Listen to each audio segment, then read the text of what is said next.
इस वीडियो के माध्यम से आज हम आप लोगों को बिहार बोर्ड वर्ग 7 अध्याय 1 पूर्णांक की समझ के बारे में कुछ बेसिक कॉन्सेप्ट देने वाले हैं। यह इस अध्याय का भाग 2 है। पहला भाग में हमने आपको बता दिया है पूर्णांक की समझ में प्राकृतिक संख्या क्या होती है, पूर्ण संख्या क्या होती है, पूर्णांक संख्या क्या होती है और पूर्णांक संख्या के जोड़ व घटाव के गुण के बारे में बताया हुआ है। इनसे आगे हम इस वीडियो में देखेंगे। तो चलिए इनको समझते हैं हम अपने कॉपी में। तो यहाँ पर देखिए अध्याय 1 वर्ग है 7वीं और हमें समझना है पूर्णांक की समझ। इसको अंग्रेजी में कहते हैं अंडरस्टैंडिंग ऑफ इंटीजर्स। तो देखिए हमने आपको पिछले वीडियो में यानी कि भाग 1 में हमने आपको बता दिया है प्राकृतिक संख्या क्या होती है, पूर्ण संख्या क्या होती है, पूर्णांक संख्या क्या होती है और पूर्णांक संख्या के जोड़ व घटाव के क्या क्या गुण है, उन सभी के बारे में हमने आपको पिछले वीडियो में बता दिया। अगर आपने मेरा पिछला वीडियो नहीं देखा तो आई बटन में आपको लिंक मिल जाएगा, वहां से जाकर के देख लीजिए। तो इनसे आगे हम इस वीडियो में देखेंगे। तो यहाँ पर देखिए पूर्णांकों का गुना, पूर्णांक संख्याओं का हम गुना सबसे पहले सीखते हैं। पूर्णांक संख्या अगर दिया हो तो उनको हम गुना किस तरह से करते हैं। तो यहाँ पर देखिए पहला है धन पूर्णांकों का गुना। अगर 2 धन पूर्णांक दिया है तो उनको हम गुना करने पर इनका प्राप्त गुणनफल जो है क्या होगा, प्लस में होगा या माइनस में, उन सभी के बारे में हम इस वीडियो में देखने वाले हैं। तो यहाँ पर देखिए पहला है धन पूर्णांकों का गुना। तो देखिए 2 धन पूर्णांक ले लीजिए, पूर्णांक संख्या क्या होती है इन सभी के बारे में हमने आपको पिछले वीडियो में बता दिया है। तो जैसे यहाँ पर अगर कोई धन पूर्णांक ले लीजिए, 2 धन पूर्णांक, जैसे हमने ले लिया यहाँ पर 2 और गुना में ले लिया यहाँ पर 4, ये दोनों क्या है धन पूर्णांक है। और जब 2 धन पूर्णांकों को, धन पूर्णांक का मतलब जो प्लस में हो, जिनके पीछे क्या हो प्लस का चिन्ह लगा हो, तो इनको समझने से पहले आप इतना समझिए, इन चिन्ह को समझ लीजिए। अगर यहाँ पर चिन्ह दिया हो माइनस और यहाँ पर इसको हम प्लस से गुना करते हैं, माइनस को जब हम प्लस से गुना करते हैं तो चिन्ह हमेशा माइनस होता है। अगर यहाँ पर दिया हो प्लस और यहाँ पर माइनस बाद में हो, फिर भी यहाँ पर माइनस का चिन्ह होता है। अगर यहाँ पर प्लस हो दोनों में तो यहाँ पर होगा प्लस में, और अगर यहाँ पर दोनों माइनस हो और इसका गुना करें तो यहाँ पर चिन्ह होगा प्लस का। तो इस तरह से आप लोग इस चिन्हों को याद रखना है। अभी आप लोगों को इस चिन्ह के बारे में नहीं पता होगा कुछ भी, जब हम इसमें समझाएंगे तब आप लोग अच्छा से समझ जाएंगे।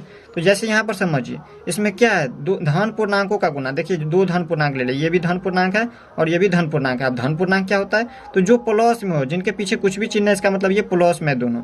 जब दोनों धन पूर्णांक में हो तो हम संख्याओं को पहले गुना करेंगे। तो 4 को हम 2 से गुना करें या फिर 2 को 4 से गुना करेंगे तो 2 चौके 8, ये हो गया 8। अब देखिए इनके पीछे कौन सा चिन्ह लगेगा, प्लस का या माइनस का। प्लस में हो गया वो धन पूर्णांक और माइनस वाला होता है ऋण पूर्णांक। इन सभी के बारे में हमने आपको पिछले वीडियो में बता दिया। तो हमने आपको क्या बताया, यहाँ पर देखिए जब दोनों धन पूर्णांक में हो और दोनों धन पूर्णांक को जब गुना करते हैं, तो यहाँ पर देखिए जब दोनों धन पूर्णांकों को गुना करते हैं तो यहाँ पर चिन्ह क्या होता है, प्लस का, यानी कि धन पूर्णांक का होता है। तो यहाँ पर धन पूर्णांक का चिन्ह होगा। इस चिन्ह को नहीं भी लिख सकते हैं आप चाहे तो, इनके पीछे कुछ भी चिन्ह है, इसका मतलब ये प्लस में है, धन पूर्णांक में है। इसी तरह से हम अगर दूसरा उदाहरण ले लें, जैसे यहाँ पर ले लिए 3 गुने में 8, इस तरह से हमने यहाँ पर ले लिया 2 धन पूर्णांक, दोनों क्या है धन पूर्णांक, इनके पीछे कुछ भी चिन्ह, इसका मतलब ये धन पूर्णांक में है। जब 2 धन पूर्णांकों का गुना करते हैं तो इसका गुणनफल जो है हमेशा एक धन पूर्णांक प्राप्त होता है। इस बातों को अब हमेशा याद रखना है। यहाँ पर देखिए 3 को हम 8 से गुना करेंगे तो 8 तिया के 24, और 24 के पीछे यहाँ पर देखिए ये दोनों क्या है धन पूर्णांक में है, ये इनके पीछे कुछ भी चिन्ह है, इसका मतलब ये दोनों प्लस में है। तो देखिए जब हम प्लस को प्लस से गुना करते हैं, प्लस को प्लस से जब गुना करते हैं तो चिन्ह क्या होता है प्लस का, यानी कि धन पूर्णांक का। तो इनके पीछे धन पूर्णांक लगा दीजिए। तो धन पूर्णांक के बारे में आप लोग समझ गए होंगे। याद रखना है आप लोगों को, जब हम 2 धन पूर्णांकों को गुना करते हैं तो यहाँ पर इसका गुणनफल जो प्राप्त होता है वो हमेशा क्या होता है, एक धन पूर्णांक प्राप्त होता है। इस बातों को आप हमेशा याद रखिएगा। अब हम समझते हैं इनसे आगे। अब देखिए दूसरा है धन पूर्णांकों को ऋण पूर्णांकों से गुना। अब देखिए अगर एक धन पूर्णांक हो और दूसरा ऋण पूर्णांक हो, जब उनका गुना करेंगे तो यहाँ पर प्राप्त जो गुणनफल होगा उसमें कौन सा चिन्ह लगेगा, तो इसको थोड़ा सा ऊपर कर लेते हैं। अब समझिए इसको, यहाँ पर है, यहाँ पर क्या, धन पूर्णांकों को ऋण पूर्णांक से गुना। धन पूर्णांक कोई ले लीजिए, जैसे हमने यहाँ पर ले लिया 4, ये क्या, सॉरी 2 ले लिया, यहाँ पर ले लिया 2, तो ये क्या धन पूर्णांक है। और इसको गुना कर देगा हम ऋण पूर्णांक से, यानी कि जैसे हम कर दिए माइनस में 5, ये माइनस में अगर चिन्ह लगा हो तो हमारा ऋण पूर्णांक होता है। जब हम एक धन पूर्णांक को एक ऋण पूर्णांक से जब गुना करते हैं तो प्राप्त गुणनफल, सबसे पहले तो गुना कर लीजिए, 2 को हम 5 से गुना करें या फिर 5 को 2 से गुना कीजिए तो 5 दूनी के 10। और यहाँ पर हमने आपको बताया है यहाँ पर चिन्ह के बारे में, चिन्ह को आप लोगों को समझ लेना है। हमने आपको क्या बताया, यहाँ पर देखिए ये हमारा धन पूर्णांक है और ये ऋण पूर्णांक है। जब धन पूर्णांकों को ऋण पूर्णांक से गुना करते हैं तो यहाँ पर देखिए प्राप्त गुणनफल क्या होता है। यहाँ पर देखिए जब धन पूर्णांक को हम ऋण पूर्णांक से जब गुना करते हैं तो यहाँ पर चिन्ह किसका लगता है, ऋण पूर्णांक का। तो यहाँ पर क्या करेंगे, हम ऋण पूर्णांक का चिन्ह लगा देंगे। ठीक इसी प्रकार दूसरा उदाहरण से समझिए, जैसे हमने यहाँ पर ले लिया, यहाँ पर एक धन पूर्णांक ले लीजिए 9 और उसको गुना कर दीजिए ऋण पूर्णांक से, जैसे यहाँ पर ले लीजिए ऋण पूर्णांक में -3 और उसको जब हम गुना करेंगे तो यहाँ पर देखिए प्राप्त गुणनफल क्या प्राप्त होता है। तो देखिए इसका प्राप्त गुणनफल क्या होगा, देखिए 9 को हम 3 से गुना करेंगे, 9 तिहाई के 27। और यहाँ पर देखिए अगर एक ऋण पूर्णांक हो और एक धन पूर्णांक हो, ये धन पूर्णांक में है और एक ऋण पूर्णांक में है, जब धन पूर्णांक को ऋण पूर्णांक से हम गुना करते हैं तो प्राप्त जो गुणनफल होता है वो हमेशा ऋण पूर्णांक होता है। इस बातों को हमेशा याद रखिएगा। तो यहाँ पर देखिए ये धन पूर्णांक में और ये ऋण पूर्णांक में, इस तरह से भी समझ सकते हैं। देखिए ये हो गया धन पूर्णांक और ये ऋण पूर्णांक, जब दोनों का गुना होता है तो यहाँ पर ऋण पूर्णांक प्राप्त होता है, यहाँ पर ऋण पूर्णांक में प्राप्त हो गया। अब हम समझते हैं इनसे आगे। अब देखिए दो ऋण पूर्णांकों का गुना, अगर दोनों ऋण पूर्णांक में हो और उसको गुना करते हैं तो इसका गुणनफल क्या प्राप्त होता है उसको समझना है। देखिए यहाँ पर दो ऋण पूर्णांक ले लीजिए, जैसे हमने ले लिया ऋण पूर्णांक में -3 और गुना में ये हमारा -3 क्या है, ऋण पूर्णांक है, जिसमें माइनस लगा वो ऋण पूर्णांक होता है। और दूसरा भी ऋण पूर्णांक ले लीजिए कोई, जैसे यहाँ पर ले लिया हमने माइनस में 5। तो देखिए दोनों क्या है, ऋण पूर्णांक है। ये -3 ये ऋण पूर्णांक हो गया और ये भी क्या है, ऋण पूर्णांक है। ऋण पूर्णांक ये दोनों है और इनको जब गुना करते हैं तो इसका गुणनफल देखिए क्या प्राप्त होता है। तो देखिए 3 को सबसे पहले 5 से गुना कीजिए या फिर 5 को 3 से गुना कीजिए, तो 5 तिहाई के 15। और यहाँ पर देखिए जब माइनस को जब माइनस से गुना करते हैं तो यहाँ पर इसका गुणनफल ये हमेशा प्लस में होता है। जैसे यहाँ पर समझिए इस चिन्ह को हमने आपको बता दिया है। देखिए जब माइनस को माइनस से गुना करते हैं, ये है माइनस और ये भी माइनस, जब यहाँ पर देखिए ऋण चिन्ह को हम ऋण चिन्ह से गुना करते हैं तो यहाँ पर चिन्ह क्या प्राप्त होता है, धन चिन्ह का प्राप्त होता है। तो यहाँ पर देखिए माइनस को माइनस से गुना किए तो ये प्लस चिन्ह प्राप्त हुआ। तो ठीक इसी प्रकार इसमें भी देखेंगे। तो यहाँ पर देखिए ये है माइनस में और ये भी माइनस में, जब माइनस को माइनस से गुना करेंगे तो यहाँ पर ये हमें धन चिन्ह प्राप्त होगा। तो यहाँ पर चिन्ह लगाएंगे प्लस का। तो इस बातों को हमेशा याद रखना है। ठीक इसी प्रकार दूसरा उदाहरण ले लीजिए, जैसे हमने यहाँ पर ले लिया माइनस में 6, ये एक ऋण पूर्णांक है और यहाँ पर इसको हम गुना कर देते हैं माइनस में 1 से, यहाँ पर 1 से गुना कर दें। 6 को 1 से गुना करेंगे तो यहाँ पर 6 हो जाएंगे। और यहाँ पर देखिए जब हम ऋण चिन्ह को ऋण चिन्ह से गुना करते हैं तो हमें प्राप्त गुणनफल हमेशा यहाँ पर होता है प्लस में। तो यहाँ पर देखिए माइनस माइनस मिलकर क्या होता है, हमेशा प्लस होता है, माइनस को जब माइनस से गुना करते हैं। तो आप लोगों को हमेशा याद रखना है, जब दो ऋण पूर्णांकों का गुना करते हैं तो हमेशा एक धन पूर्णांक प्राप्त होता है। इसका गुणनफल जो हमेशा एक धन पूर्णांक प्राप्त होता है। तो इस तरह से आप लोग इतना समझ गए। अब हम समझते हैं इनसे आगे। अब देखिए चौथा है 3 या 3 से अधिक ऋणात्मक पूर्णांकों का गुना। अगर 3 या फिर 3 से अधिक ऋणात्मक पूर्णांक हो तो उसको हम किस तरह से गुना करेंगे। तो यहाँ पर समझिए गुना का नियम, अगर यहाँ पर इस तरह से हो, जैसे हम ले लेते एग्जाम्पल कोई पूर्णांक ले लीजिए, जैसे यहाँ पर ले ले -4, ये पहला पूर्णांक ले लीजिए। इसी तरह से हम दूसरा यहाँ पर गुना का चिन्ह दूसरा पूर्णांक कोई ले लेंगे। 3 पूर्णांक हम कर रहे हैं, 3 या 3 से अधिक, तो दूसरा पूर्णांक ले लीजिए जैसे -2। और तीसरा पूर्णांक इसी तरह से ले लीजिए कोई, जैसे ले लिए -3। तो इस तरह से हमने यहाँ पर 3 ऋणात्मक पूर्णांक ले लिए। ये हमारा पहला है, दूसरा है, तीसरा है। और अगर इस तरह से 3 ऋणात्मक पूर्णांक हो तो इसको हम देखिए किस तरह से गुना करेंगे। तो सबसे पहले हम इसमें क्या करेंगे, इसमें तो यहाँ पर देखिए इसको हम नीचा कर लेते हैं, नीचा कीजिए। तो यहाँ पर क्या करना है आप लोगों को, इन संख्याओं को, दो संख्याओं को क्या करना, पहले एक साथ गुना कर लेना और तीसरा संख्या को फिर इनका जो गुणनफल प्राप्त होगा उस संख्याओं से क्या करेंगे, इन संख्याओं को गुना कर देंगे।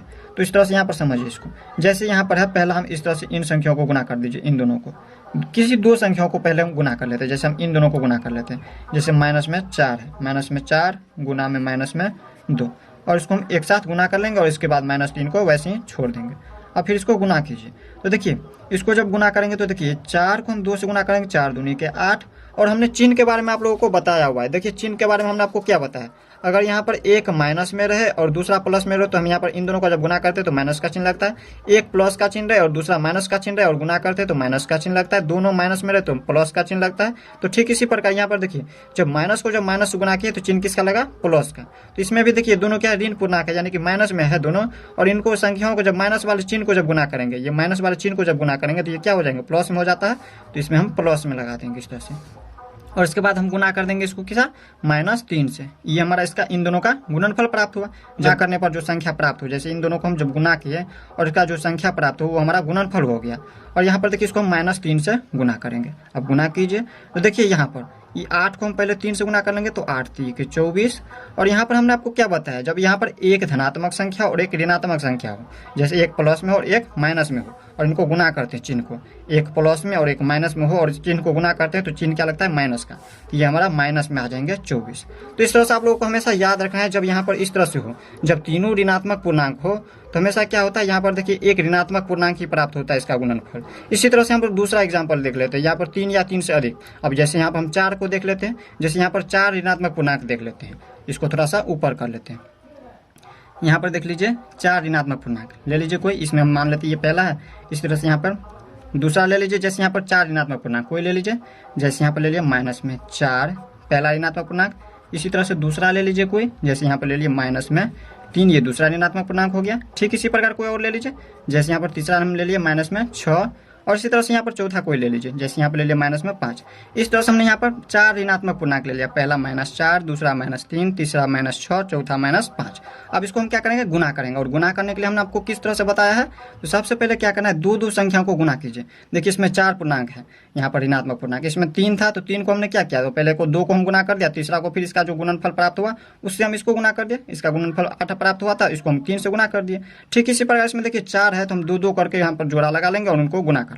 अब गुना कीजिए, यहाँ पर देखिए माइनस में है 4 गुने माइनस में 3, इन दोनों को एक साथ गुना कर लीजिए, और इन दोनों को माइनस में 6 गुना में माइनस में 5, इन दोनों संख्याओं को एक साथ गुना कर लीजिए ऋणात्मक पूर्णांक को। तो यहाँ पर देखिए इन दोनों संख्याओं को गुना कीजिए, 4 को हम 3 से गुना करेंगे, 4 तिया के 12।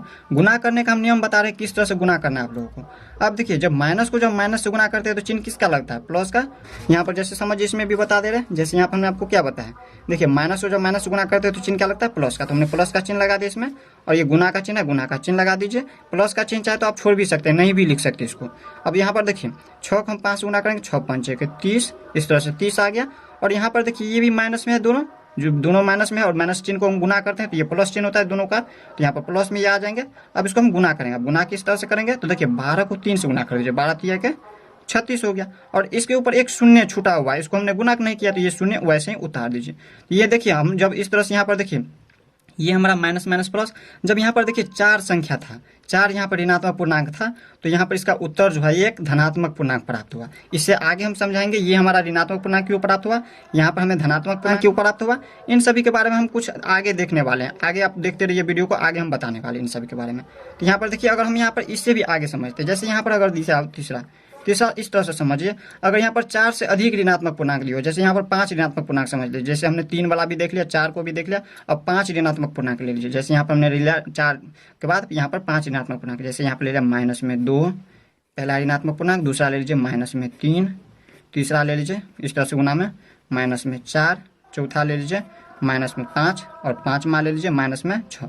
इस तरह से यहाँ पर हमने कितना ले लिया, 5 ऋणात्मक पूर्णांक ले लिया। अब इसको गुना करते हैं तो देख लेते हैं धनात्मक पूर्णांक इसका गुणनफल आता है या ऋणात्मक पूर्णांक आता है। तो देखिए इसका गुणनफल क्या प्राप्त होता है, ऋणात्मक या धनात्मक। तो देखिए हमने आपको क्या बताया, सबसे पहले दो को हम एक साथ गुना कर लेंगे, इन दोनों को गुना कर लीजिए, इन दोनों को गुना कर लीजिए, और इसको जब जिसका जो गुणनफल प्राप्त होगा उससे हम क्या करेंगे, इन संख्या को गुना कर लेंगे। तो गुना कीजिए आप, यहाँ पर हम -2 गुने, इसको थोड़ा सा ऊपर कर लेते हैं, यहाँ पर देखिए -2 गुने, इसके बाद क्या हो जाएगा माइनस में 3। अब इसको हम एक साथ गुना कर लेंगे, फिर यहाँ पर गुना का चिन्ह, इन दोनों को एक साथ कर लीजिए, माइनस में 4 गुने माइनस में 5, और इसके बाद यहाँ पर इसको वैसे ही छोड़ दीजिए अभी माइनस में 6। अब देखिए इसको हम गुना करेंगे किस तरह से, 2 को हम 3 से गुना करेंगे, 2 तिया के 6, और माइनस को जब माइनस से गुना करते हैं तो क्या होता है, प्लस का चिन्ह लगता है। प्लस का चिन्ह हम नहीं लिखेंगे, वैसे ही छोड़ दीजिए, और ये गुना का चिन्ह है तो गुना का चिन्ह लगा दीजिए इस तरह से।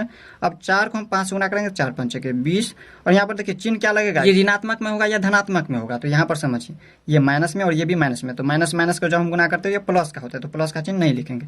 फिर गुना का चिन्ह है, गुना का चिन्ह दे दीजिए, और माइनस में 6, इस तरह से आ गया।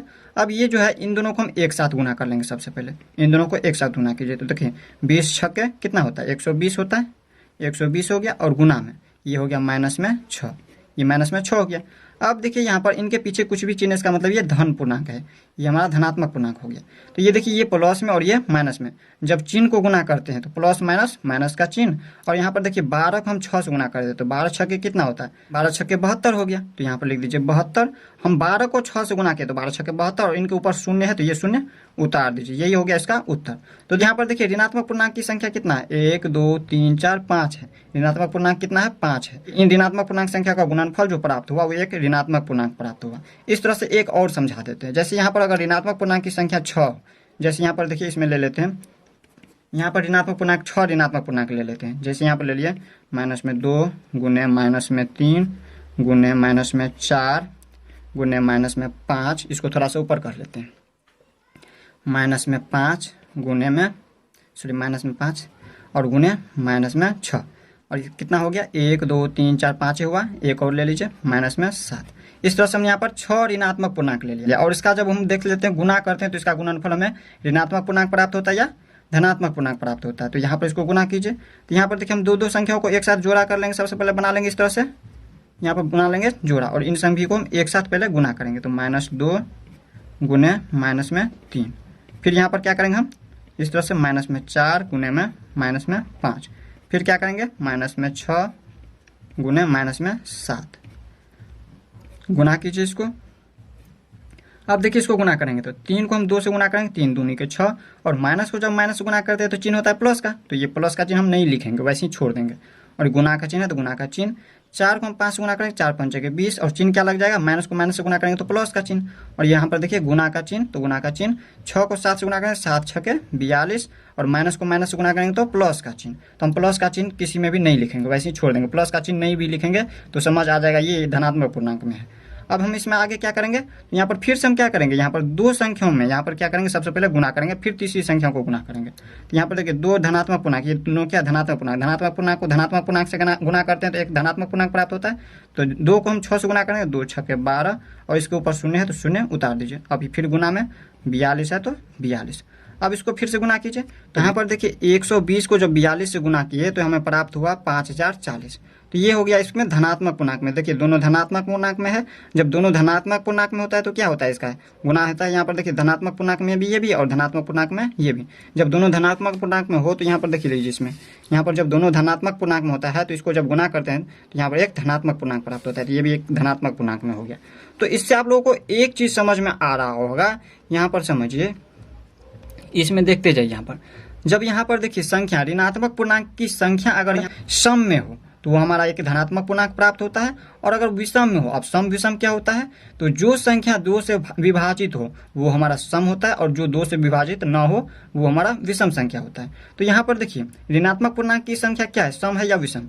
तो देखिए 1 2 3, यहाँ पर 3 देखिए 2 से विभाजित कभी भी नहीं होगा, तो ये विषम संख्या है। तो विषम संख्या का यहाँ पर जो है ये हमारा विषम संख्या है। तो विषम संख्या क्या होता है, विषम संख्या का चिन्ह हमेशा ऋणात्मक में होता है, तो ये हमारा ऋणात्मक पूर्णांक हो गया। विषम संख्या हमेशा ऋणात्मक पूर्णांक होता है, इस बातों को हमेशा याद रखना है। अब देखिए दूसरा इसी तरह से, अब देखिए दूसरा में ये चारों हमारा क्या है, ऋणात्मक पूर्णांक है, 4 ऋणात्मक पूर्णांक है। तो यहाँ पर देखिए ये सम संख्या या विषम संख्या, गिनती कीजिए संख्या 1 2 3 4 है, और 4 जो है 2 से विभाजित हो रहा है, 4 संख्या हो रहा है, गिनती कर रहे हैं तो 1 2 3 4 4 ऋणात्मक पूर्णांक संख्या हो रहा है। और इसको जब हम 4 में हम 2 से विभाजित करें, सॉरी 2 से हम इस तरह से भाग दें तो ये विभाजित हो रहा है, 2 दूनी के 4, इस तरह से कट रहा है 2 बार में। यहाँ पर जब 2 से विभाजित हो तो वो हमारा क्या होता है, एक धनात्मक पूर्णांक प्राप्त होता है, इसका जब गुणनफल करते हैं तो 4 ऋणात्मक पूर्णांक संख्याओं को जब हम गुना किए हैं तो इसका गुणनफल एक धनात्मक पूर्णांक प्राप्त हुआ। इस तरह से आप लोगों को याद रखना है। हमने आपको क्या बताया, जब विषम संख्या में हो तो वो हमारा ऋणात्मक पूर्णांक होगा, और वो हमारा अगर सम संख्या में हो तो हमेशा एक धन पूर्णांक प्राप्त होगा। जैसे यहाँ पर तीसरा समझ लीजिए, तीसरा में यहाँ पर क्या है, संख्या देखिए ये ऋणात्मक पूर्णांक में है या धनात्मक पूर्णांक, तो ऋणात्मक पूर्णांक है तो 5 ऋणात्मक पूर्णांक है। देखिए 1 2 3 4 5, और 5 जो है 2 से विभाजित नहीं हो रहा है, इसका मतलब ये क्या हमारा विषम संख्या है। तो विषम संख्या का यहाँ पर जो है गुणनफल, यहाँ पर देखिए ऋणात्मक पूर्णांक हो और वो हमारा विषम संख्या में हो, इसका चिन्ह क्या होगा, हमेशा एक ऋणात्मक पूर्णांक होगा। इस बातों को हमेशा याद रखना है। इस तरह से यहाँ पर देख लीजिए, इसमें तो यहाँ पर देखिए इसमें कितना है, यहाँ पर देखिए ऋणात्मक पूर्णांक कितना, 1 2 3 4 5 6 है। यहाँ पर देखिए 6 ऋणात्मक पूर्णांक दिया हुआ है इसमें। तो यहाँ पर देखिए 6 जो है 2 से विभाजित हो रहा है, 6 में अगर हम 2 से भाग दें तो 2 तिया के 6, यहाँ पर 3 बार में कट रहा है। तो यहाँ पर जब हम 2 से विभाजित करते हैं और यहाँ पर पूरा पूरा कट जाए तो वो हमारा क्या होता है, सम संख्या होता है। तो सम संख्या में हो, अगर यहाँ पर देखिए ये ऋणात्मक पूर्णांक सम संख्या में हो तो इसका गुणनफल जो है, इसका जब गुना करने पर जो प्राप्त हो रहा है गुणनफल, ये जो गुणनफल प्राप्त हो रहा है वो एक क्या होगा, धनात्मक पूर्णांक होगा। तो इस तरह से आप लोग इतना समझ गए होंगे। अब हम समझते हैं इनसे आगे। अब देखिए पूर्णांकों के गुणन संक्रिया के गुण। इनसे पिछले वीडियो में हमने आपको क्या बताया था, पूर्णांकों के जोड़ व घटाव के गुण के बारे में भी हमने आपको पिछले वीडियो में बताया था, और इनसे आगे हम इस वीडियो में देखेंगे। यहाँ पर है पूर्णांकों के गुणन संक्रिया के गुण। अब देखिए गुणन संक्रिया के गुण में पहला है गुणन के संवृत्त या संवरक गुण। संवृत्त कहिए या फिर संवरक गुण, इसी को कहिए। तो यहाँ पर देखिए गुणन के संवृत्त या संवरक गुण क्या होता था, योग के संवृत्त या संवरक गुण क्या होता था। उसमें हम क्या करते थे, 2 पूर्णांक संख्याओं का जब योग करते थे तो उनका योगफल जो आता था वो हमारा एक पूर्णांक संख्या प्राप्त होता था, तो हम कहते थे वो हमारा योग का संवृत्त या संवरक गुण है। और इसमें जब हम गुना करेंगे तो यहाँ पर जैसे हम गुना कर लेते, जैसे यहाँ पर देखिए उदाहरण से समझते हैं। यहाँ पर अगर 2 पूर्णांक संख्या हो और इनको जब दोनों पूर्णांक संख्याओं का जब गुना करें तो इसका गुणनफल जब एक पूर्णांक संख्या प्राप्त हो तो हम कहेंगे यह हमारा गुणन के संवृत्त या संवरक गुण है। जैसे यहाँ पर समझिए, अगर यहाँ पर है कोई पूर्णांक संख्या ले लीजिए, जैसे हमने ले लिया 4, अगर इसी तरह से दूसरा पूर्णांक संख्या ले लिया हमने 2, और इनको जब हम गुना किए, 4 को 2 से गुना किया तो यहाँ पर आ गया 8। तो यहाँ पर देखिए इसका गुणनफल जो है यहाँ पर क्या आया, एक पूर्णांक संख्या प्राप्त हुआ। जब हम दो पूर्णांक संख्याओं का जब गुना किए, यहाँ पर इनका गुणनफल हमें एक पूर्णांक संख्या प्राप्त हुआ, तो ये हमारा गुणन के समृद्धि या समवर्ग गुण है। इसी तरह से हम दूसरा उदाहरण से समझते हैं। जैसे यहाँ पर दो पूर्णांक संख्या ले लीजिए, जैसे हम यहाँ पर एक ले लिए ऋणात्मक पूर्णांक और दूसरा इसी तरह से यहाँ पर ले लिया धनात्मक पूर्णांक। इस तरह से कोई भी ले सकते हैं। तो इस तरह से हमने यहाँ पर एक ऋणात्मक पूर्णांक ले लिया और दूसरा धनात्मक पूर्णांक ले लिया। तो यहाँ पर हम क्या करेंगे, देखिए 3 को हम 6 से गुना करेंगे या फिर 6 को 3 से गुना करेंगे, 6 3 18। और चिन्ह के बारे में हमने आपको बता दिया है, माइनस में रहे और एक प्लस में रहे, इनके पीछे कुछ भी चिन्ह है इसका मतलब प्लस में है। तो माइनस को जब हम प्लस के चिन्ह के साथ गुना करते हैं तो चिन्ह क्या होता है, माइनस का। तो ये भी एक क्या है, ये हमारा पूर्णांक है, ऋणात्मक पूर्णांक है, तो ये भी एक पूर्णांक है। तो जब दो पूर्णांकों को हम यहाँ पर देखिए, जब दो पूर्णांकों का गुना करते हैं तो इसका गुणनफल एक पूर्णांक प्राप्त होता है। तो हम यहाँ पर इसको गुणा के समृद्धि या समवर्ग गुण कहते हैं। अब हम समझते हैं इनसे आगे। अब देखिए समझिए गुणन की क्रम विनिमयता क्या होता है। गुणन की क्रम विनिमयता जिस तरह से हमने यहाँ पर योग में सीखा था, योग में क्या करते थे, a प्लस बी बराबर बी प्लस ए हो जाता था। तो हम कहते थे उनके बराबर जब आ जाता था इनका योगफल, तो हम कहते थे वो योग का क्रम विनिमय है। और इसी में अगर हम गुना कर दें, यहाँ पर a गुने बी कर दें, a गुने बी बराबर आ जाए b गुने ए, इनका गुणनफल जो है इनके गुणनफल के बराबर आ जाए, तो हम कहेंगे ये गुणन की क्रम विनिमयता है। यहाँ पर जैसे समझिए, इसमें इसको हम उदाहरण से समझते हैं। जैसे दो पूर्णांक संख्या ले लीजिए, जैसे हमने यहाँ पर ले लिया 4 और इसको हमने दूसरा पूर्णांक ले लिया 3, और इसको उल्टा करने पर यानी कि 3 को पहले लिख दीजिए और 4 को बाद में लिख दीजिए। इसमें देखिए a की जगह पर 4 है और b की जगह पर 3 है। इसमें देखिए b की जगह पर 3 और a की जगह पर 4। और इनका जब दोनों का गुणनफल अगर समान आ जाता है तो हम कहेंगे गुणन की क्रम विनिमयता है। योग में क्या होता था, जो दोनों का हम जोड़ते थे, इसमें a प्लस बी बराबर b प्लस ए हो जाता था। इन दोनों का योगफल अगर समान आ जाता था तो हम कहते थे योग का क्रम विनिमय है। और इसमें हम गुना करेंगे तो यहाँ पर इसका जब गुणनफल समान आ जाएगा तो हम कहेंगे गुणन की क्रम विनिमयता गुण है। यहाँ पर जैसे यहाँ पर देखिए 4 3 के 12, और यहाँ पर देखिए इसमें भी करें तो 4 3 के 12। तो यहाँ पर देखिए इसमें भी इसका भी देखिए गुणनफल 12 और इन दोनों का देखिए गुणनफल जो है 12 आ रहा है। तो ये हमारा गुणन की क्रम विनिमयता गुण है। जैसे यहाँ पर देखिए दूसरा हम इसको उदाहरण से समझते हैं। जैसे यहाँ पर ले लीजिए a की जगह पर माइनस में ले लिया 4 और b की जगह पर कोई संख्या ले लीजिए, जैसे 3 ले लिए। तो यहाँ पर देखिए इसको जब हम गुना करेंगे तो यहाँ पर देखिए b प्लस ए कर लीजिए, इसी में b प्लस ए, तो यहाँ पर 3 को पहले और माइनस 4 को बाद में लिख देंगे। तो हम इसमें क्या करेंगे, अब देखिए 4 को 3 से गुना करें, 4 3 के 12 और चिन्ह लगा है माइनस और ये प्लस में, तो माइनस प्लस को जब हम गुना करते हैं तो माइनस का चिन्ह बराबर में है, तो बराबर में। और देखिए 3 को हम 4 से गुना करेंगे, 4 3 के 12, ये प्लस में और ये माइनस में, प्लस माइनस को जब गुना करते हैं तो माइनस का चिन्ह। तो यहाँ पर देखिए दोनों का गुणनफल जो है समान आ रहा है। यहाँ पर देखिए a प्लस बी बराबर b प्लस ए आ रहा है। यहाँ हम कहेंगे कि यह जो है गुणन की क्रम विनिमयता गुण है। तो इस तरह से आप लोग गुणन की क्रम विनिमयता गुण के बारे में भी समझ गए। अब हम समझते हैं इनसे आगे। अब देखिए तीसरा नंबर है गुणन का सहचर्य। अब गुणन का सहचर्य गुण क्या होता है, तो यहाँ पर आप लोगों को याद रखना है, जब तीन पूर्णांक को इस तरह से गुना करें, a गुने b गुने c बराबर में, यहाँ पर लिख देंगे a गुने b गुने c। अब इसमें समझिए, जब दो पूर्णांकों का इस तरह से क्या करें, गुना करें और इसका गुणन संख्या का जब गुना करें, ठीक इसी प्रकार अब इसमें क्या करेंगे, इसके बराबर।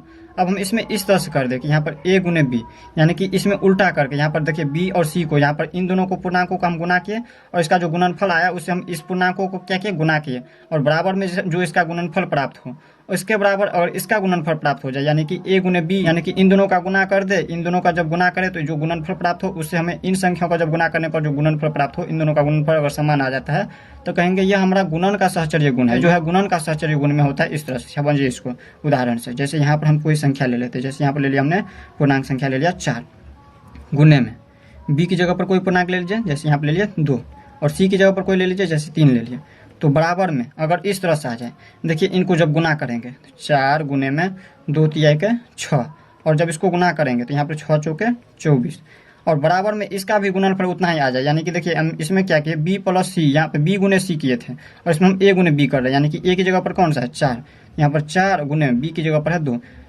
तो यहाँ पर 4 गुने 2 और यहाँ पर हम c को इस तरह c कितना है 3, तो हम इन दोनों का जब गुना करें 4 दूनी के 8 और गुना में 3, और बराबर में जब इन दोनों का योगफल समान आ जाए, सॉरी गुणनफल समान आ जाए, तो हम कहेंगे यह गुणन का सहचर्य गुण है। तो यहाँ पर देखिए दोनों का गुणनफल समान आ रहा है, इसमें भी 24 इसमें भी 24, तो यहाँ पर देखिए दोनों का उत्तर समान आ रहा है। यहाँ पर देखिए इसका भी यहाँ पर आ रहा है 24 और इसका भी 24, तो हम कहेंगे यह गुणन का सहचर्य गुण है। तो इस तरह से आप लोग गुणन का सहचर्य गुण के बारे में समझ गए होंगे। अब हम समझते हैं इनसे आगे।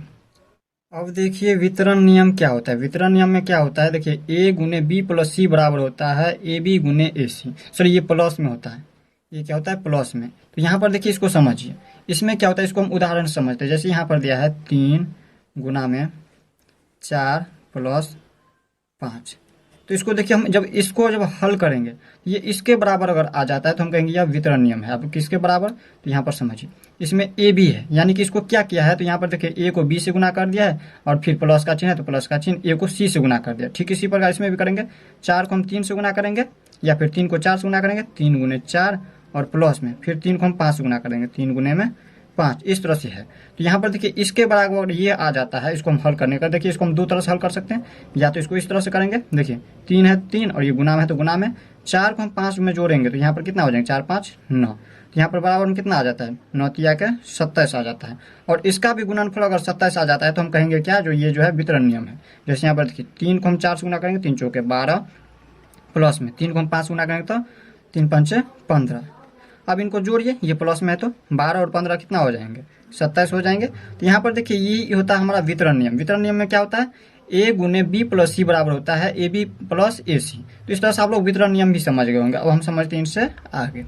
अब देखिए 5वीं नंबर में है गुणन के लिए तत्समक अवयव। अब गुणन के लिए तत्समक अवयव क्या होता है, तो इसमें आप लोगों को याद रखना है, ए को हम जब किसी भी पूर्णांक को जब हम 1 से गुना करते हैं तो वही पूर्णांक प्राप्त होता है, तो हम कहेंगे इसको गुणन का तत्समक अवयव है। यह किसी भी पूर्णांक को जब हम 1 से गुना करते हैं, किसी भी पूर्णांक कोई भी पूर्णांक हो, जैसे यहाँ पर हम ले लेते हैं 4 और उसको हम 1 से गुना करेंगे तो वही पूर्णांक अगर प्राप्त हो, जैसे यहाँ पर 4 को हम 1 से गुना किए तो 4 ही प्राप्त होगा, तो हम यही को इसी को हम कहते हैं गुणन का तत्समक अवयव। जैसे यहाँ पर हम कोई और पूर्णांक ले लेते हैं, जैसे यहाँ पर ले लिया हम 6 ले लीजिए और इसको हम गुना करेंगे जैसे 1 से, तो 6 ही पूर्णांक प्राप्त हुआ। इसी तरह से कोई और उदाहरण ले लीजिए, जैसे हमने लिया -2 और उसको जब 1 से गुना किए तो वही पूर्णांक हो रहा प्राप्त, माइनस में 2 है तो माइनस में 2।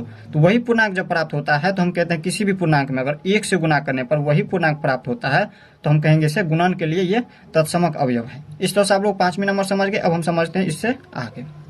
अब देखिए 6 नंबर में है गुणन का योगात्मक प्रतिलोम। अब गुणन का योगात्मक प्रतिलोम में क्या होता है, तो अगर देखिए कोई भी पूर्णांक हो, जैसे किसी भी पूर्णांक में अगर -1 से गुना करने पर गुणनफल जो है विपरीत चिन्ह का वही पूर्णांक प्राप्त होता है तो हम कहते हैं यह गुणन का योगात्मक प्रतिलोम है। जैसे यहाँ पर देखिए, अगर उदाहरण से समझिए, जैसे यहाँ पर ले लिया हम 3, यहाँ पर ले लिया हम 3 और 3 में अगर हम -1 से गुना किए तो वही पूर्णांक, देखिए चिन्ह 3 है तो 3 को लिख देंगे 3 और यहाँ पर देखिए 1 से गुना किए, ये प्लस में है और ये माइनस में, देखिए प्लस को जब माइनस गुना करते हैं तो चिन्ह माइनस का होता है, तो वही पूर्णांक का जो पूर्णांक पहले से हो गुना में, वही पूर्णांक का अगर चिन्ह क्या हो, विपरीत चिन्ह हो, जैसे ये प्लस में है तो ये माइनस में आ गया, तो ये हम कहते हैं योगात्मक प्रतिलोम, गुणन का योगात्मक प्रतिलोम। जैसे यहाँ पर कोई और उदाहरण ले लीजिए, जैसे हम यहाँ पर ले लिए -5 और इसको गुना कर देंगे -1 से, तो इसका यहाँ पर देखिए वही पूर्णांक का जो है किसी भी पूर्णांक में, जैसे हमने ले लिया -5 तो -5 में हम -1 से गुना करने पर तो इसका गुणनफल जो है विपरीत चिन्ह प्राप्त हो तो कहेंगे गुणन का यह योगात्मक प्रतिलोम है। जैसे यहाँ पर देखिए 5 को हम 1 से गुना करेंगे तो 5 और माइनस को जब माइनस से गुना करेंगे तो ये प्लस में, तो यहाँ पर देखिए ये माइनस में था तो यहाँ पर प्लस प्राप्त हुआ इसका गुणनफल। इस तरह से हमने समझ गया गुणन का योगात्मक प्रतिलोम के बारे में। अब हम समझते हैं इनसे आगे, जो कि लास्ट है। अब देखिए गुणा को आसान बनाने का तरीका, कोई भी गुणा में हो, जैसे यहाँ पर देखिए दोनों क्या संख्या है गुणा में है, तो इसको हम आसान कैसे बनाते हैं, तो देखिए या तो इसको हम डायरेक्ट गुणा कर सकते हैं 15 गुणे 18, और इसको आसान हम किस तरह से गुणा में बना सकते हैं, देखिए इसको हम आसानी से कैसे हल कर सकते हैं। इसमें हम क्या करेंगे, देखिए ये 15 है तो लिख देंगे 15 और देखिए ये जो 18 है ये 10 या 20, देखिए शून्य वाली संख्या देखना है, जैसे यहाँ पर देखिए 10 20 30 40 इन सभी में क्या शून्य लगा है, 50 60 इन सभी में क्या है ऊपर में शून्य लगा है। तो यहाँ पर देखिए 18 जो है 10 और 20 के बीच में आ रहा है, तो यहाँ पर 10 और 20 के बीच में जो आ रहा है तो ये किसके नज़दीक आ रहा है, 18 20 या 10 के नज़दीक, तो ये जो 18 जो है 20 के नज़दीक आ रहा है, तो हम इसको 20 - 2 लिख सकते हैं ना, 20 - 2, जब हम 20 में से 2 को घटा देंगे तो ये 18 प्राप्त हो जाएगा। तो हम इसको देखिए आसान बनाने के लिए हमने इस तरह से लिख दिया, 15 को 15 ही गुना में, 18 को हमने लिख दिया 20 - 2। अब देखिए इसमें हम इसको हम किस तरह से हल करते हैं, तो यहाँ पर देखिए हम इन दोनों को हम इस तरह से गुना कर लेंगे, फिर हम इन संख्याओं को हम इन संख्याओं के साथ गुना कर लेंगे। तो यहाँ पर देखिए 15 को हम 2 से गुना कर देंगे, पहले तो इस तरह से लिख दीजिए 15 गुने 20, फिर यहाँ पर देखिए ये माइनस का चिन्ह और ये प्लस का चिन्ह, प्लस माइनस माइनस का चिन्ह, और 15 को हम जब 2 से गुना करेंगे यहाँ पर लिख देंगे 15 गुने 2। अब इसको हल कीजिए, देखिए कितना आसानी हो जाएगा गुना करने में।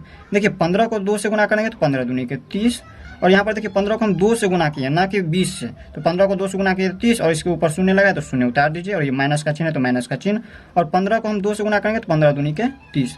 अब देखिए 300 में से हम जब 30 को घटा देंगे तो हो जाएंगे 270। देखिए इस तरह से हमने इसको आसानी से गुना कर दिया है। अब देखिए इसको भी आसान करना है, इस गुना को भी आसान देखिए हम किस तरह से करते हैं, तो यहाँ पर है 12 तो इसको 12 को वैसे ही लिख दीजिए, और ये गुना में तो गुना में, और देखिए ये जो है 12 ये 10 या 20 के किसके नज़दीक आ रहा है, ये 10 के नज़दीक आ रहा है, तो हम इसको हम लिख सकते हैं 10 प्लस में 2।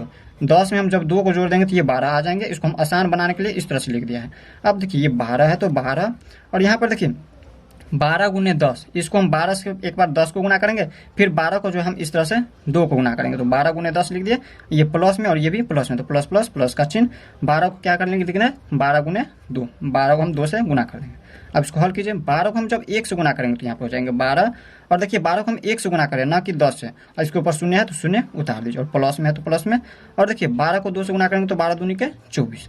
अब जब इसको जोड़ेंगे तो कितना हो जाएंगे, 44 हो जाएंगे, तो 144। तो इस तरह से हम इसको गुना करने का आसान तरीका बता दिए। अब इसी तरह से यहाँ पर तीसरा समझिए, अगर कोई और दिया हो, जैसे यहाँ पर दिया हो तीसरा, इस तरह से पूर्णांक दिया हो, माइनस में 25 और गुना में 52, इस तरह से दिया हो, तो इसको हम किस तरह से हल करेंगे।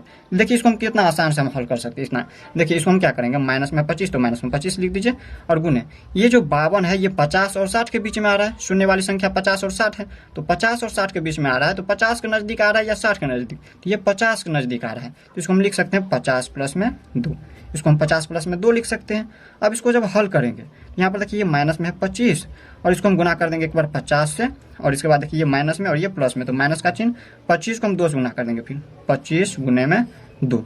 अब इसको हल करेंगे तो कितना हो जाएंगे, देखिए यहाँ पर 25 को हम 5 से गुना करेंगे तो 25 पंचे के 125, और 25 को हम 5 से गुना किए ना कि 50 से, तो 25 को 5 से गुना किया इतना आ गया। इसके ऊपर शून्य है तो शून्य उतार दीजिए, माइनस का चिन्ह है तो माइनस का चिन्ह लगा दीजिए, और ये माइनस में आ जाएंगे, माइनस पीछे तो माइनस का चिन्ह लगा दीजिए, ये भी माइनस में तो माइनस में, और 25 को 2 से गुना करेंगे तो 25 दूनी के 50 आ गया। अब देखिए इसमें से हम क्या करेंगे, ये भी माइनस में और ये भी माइनस, ये दोनों के पीछे माइनस का चिन्ह लगा, माइनस का चिन्ह लगा दीजिए। और जब दोनों एक ही जाति का हो, माइनस जाति का, तो इनको हम जोड़ देते हैं। तो यहाँ पर देखिए इसमें जोड़ देंगे तो 1250 में हम 50 जोड़ेंगे तो यहाँ पर हो जाएंगे 1300, यही हो गया इसका आंसर। अब देखिए इसी तरह से यहाँ पर चौथा हम कोई और उदाहरण समझ लेते हैं। जैसे यहाँ पर देखिए पहले से इस तरह से दिया हो, पहले से अगर इस रूप में दिया हो, इस रूप में, तब इसको हम किस तरह से करते हैं। जैसे यहाँ पर दिया है 25 गुने माइनस में 8 प्लस माइनस में 25 गुने में 2। जब इस तरह से दिया हो, ये पहले से देखिए इस रूप में दिया हुआ है, इस तरह से टूटा हुआ है, तब इसको हम किस तरह से हल करेंगे। तो सबसे पहले इसमें क्या कर सकते हैं, इसको कॉमन लिए, माइनस है यहाँ पर और ये 25 को कॉमन ले लिए, तो इसमें बच गया 8, ये माइनस में कॉमन ले चुके हैं तो ये प्लस में बच गया 8, और ये प्लस का चिन्ह तो प्लस का चिन्ह लगा दीजिए। और यहाँ पर देखिए माइनस 25 कॉमन ले चुके हैं तो इसमें बच गया कितना, 2 बच गया, ये प्लस में हो जाएंगे 2, ये प्लस में 2 है, ये प्लस और ये भी प्लस, तो प्लस में हो जाएंगे 2। तो अब देखिए इसमें हम क्या करेंगे, तो ये माइनस में 25 और यहाँ पर 8 और इसमें 2, कितना हो जाएंगे 8 2 10। अब 10 को गुना कर दीजिए, तो देखिए 25 को हम 1 से गुना करेंगे तो 25, और ये माइनस का चिन्ह है तो माइनस का चिन्ह, और इसके ऊपर शून्य लगा देंगे। 25 को 1 से गुना किए थे ना कि 10 से, तो 25 को 1 से गुना किए तो 25, और इसके ऊपर शून्य है तो शून्य, यही हो गया इसका उत्तर। तो इस तरह से हमने आपको इस वीडियो में गुना को आसान बनाने का तरीका तक हमने इस वीडियो में बता दिया। अगर आप लोग इतना आसानी से समझ गए होंगे तो प्रश्नावली 1.2 का आप लोग आसानी से बना सकते हैं। तो मिलते हैं नेक्स्ट वीडियो में, तब तक के लिए गुड बाय।